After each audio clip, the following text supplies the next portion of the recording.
All right, so you want to become a train conductor, but you don't know where to start. What qualifications do you need?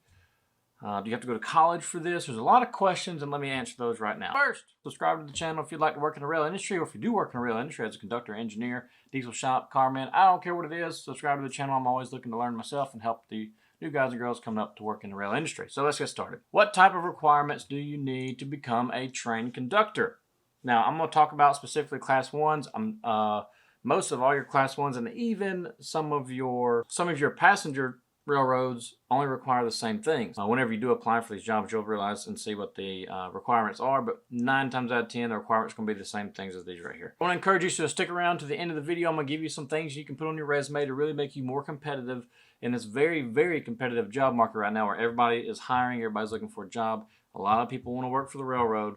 So I'm going to mention these things you can put on your resume and make you stand out. So number one, you need to be at least 18 years of age, and that is simply because, you've got to be out of high school and you've got to work. Also with 18 years of age, you also need to have a high school diploma or equivalent. So a GED like myself, a good enough diploma. You have to have a valid driver's license. And that's it, guys. That's all the requirements that most of your Class 1 freight railroads like NS, BNSF, CSX, UP, CP, CN, all these, that's all they require. You to be 18, high school or GED, and have a driver's license. Now, when it comes to your background check, you do have to pass a background check, and I don't know exactly what they will not hire you for. If you have a felony charge or a misdemeanor charge, if it's non-violent, you might be okay. It's still worth a shot applying and seeing what they say, especially right now in this job market. I don't exactly know. I don't know what they will turn someone down for, whether it be a violent crime or a violent felon. I don't know. But, when you do your background check, they'll let you know. But if it was me and I had some type of nonviolent felony charge or a nonviolent misdemeanor, I would still apply and just make them tell you no. Let's talk about some things you can put on your resume that will make you stand out amongst some of the other people that you're going to be applying against. If you're over 18 and you've been working for a couple of years, of course, you got to put your work experience on there. If you've worked around heavy equipment, be sure and put that on your resume for sure.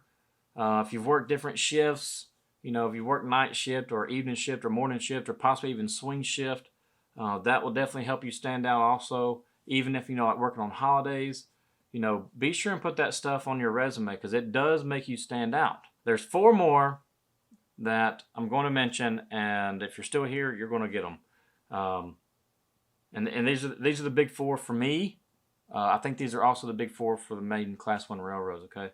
The number 1 is going to be communication skills. Be sure and put this on your resume that you have good communication skills. That's huge because in a railroad you have to communicate. You have to talk with your dispatchers. You have to talk with your RWICs, railroad worker in charge. You have to talk with possibly a U-man or a carman or a pullback or a yard master. You got to talk with everybody. Your engineer every day. You got to talk with all these people. Number 2 would be problem solve. Be sure you put on your resume that you have problem-solving skills, critical thinking, problem-solving, critical thinking skills. That's really 2 of them. I put problem-solving and critical thinking. Teamwork, team player. When it comes out there, you're out there in the field with your brothers and sisters, whether it be your engineer or maybe you're working with a switchman. You're a team, and you're trying to get that job done as quickly as possible and as safely as possible so you guys can get back home to your family. You're working safely also to save each other's jobs. So your engineers doing their part to make sure they don't derail no cars, they don't hit anything, and the conductor's doing their job to make sure you have safe and efficient switches, all your derails and your switches are aligned correctly.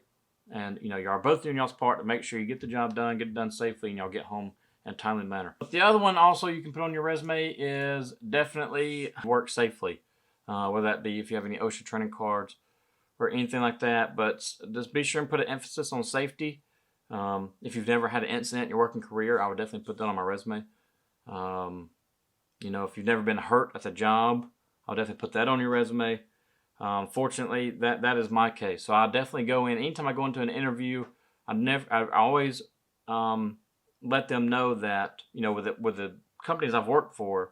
So on my resume, I'm sitting here looking at my resume now. I've got the contractor I worked for, this carman. That was from 2014, 2017, and that was doing like crazy work, man. Like it was hard, really dangerous work too. And Norfolk Southern as a conductor, of course, and then Nucor. Never once have I been hurt. Never once have I had to go get a drug test done because I got hurt or tore anything up. within that time frame. Now I have been hurt before. There wasn't anything I did wrong. It was just they call them tri-level auto racks. So that holds your Mercedes cars. You have these things on the end that you have to raise up, and it locks in place, and it allows those cars to come in. Then they'll let them down. I went to pick one of those up, and it's supposed to have some hydraulic cylinders on it. Whenever you pull these pins out, it goes up. But we pulled these pins out, and it went down. And when it went down, it popped my shoulder. And there was like 5 of us pushing on this thing. It was great. Good times, but thankfully that's where my shoulder injury hurt or came from, if any of y'all were curious from the last video. But other than that, guys, that's all I have. Hopefully this will help you guys out. Hopefully this will help you land that interview. Go into that interview with confidence, knowing that you're ready for this. You're prepared for this. If you're on this channel, you are prepared for this. You know what's coming. If you're not really if you have some questions, I would invite you to ask. But most of the time, anyone that is on this channel, they are absolutely prepared. They know what they're getting themselves into. And I wish I could work with some of these Class 1s to help them get the people from my channel into their company, because I know it's not all sunshines and rainbows at the rail industry right now. Things are a little rough. Things are a little rocky. Things are starting to slow down. But at the end of the day, most of the time, the people that are here, they're serious. And I think it would save the companies a lot of money. Not so much that I'm trying to help these companies here, but the main thing is it's going to help the conductors out there and the engineers that's been strung out for the past couple of years, that's been working understaffed. If they get employees in that are willing to stay and that they know what they're doing, and they're actually trying to learn, it helps them out a lot. So it relieves a lot of that pressure for them. But things are getting better. So anyways, I hope you guys enjoyed this video. If you did, be sure and like and comment down below if you have any questions. And I will see you guys this week. The videos will slow down. I'm starting, I go back to work tomorrow. So I'm going to try and, at least do 2 to 3 videos a week now. And so yeah, if you have any questions about any type of video you'd like for me to answer, please drop down below, and I will see you guys in the next video. Bye.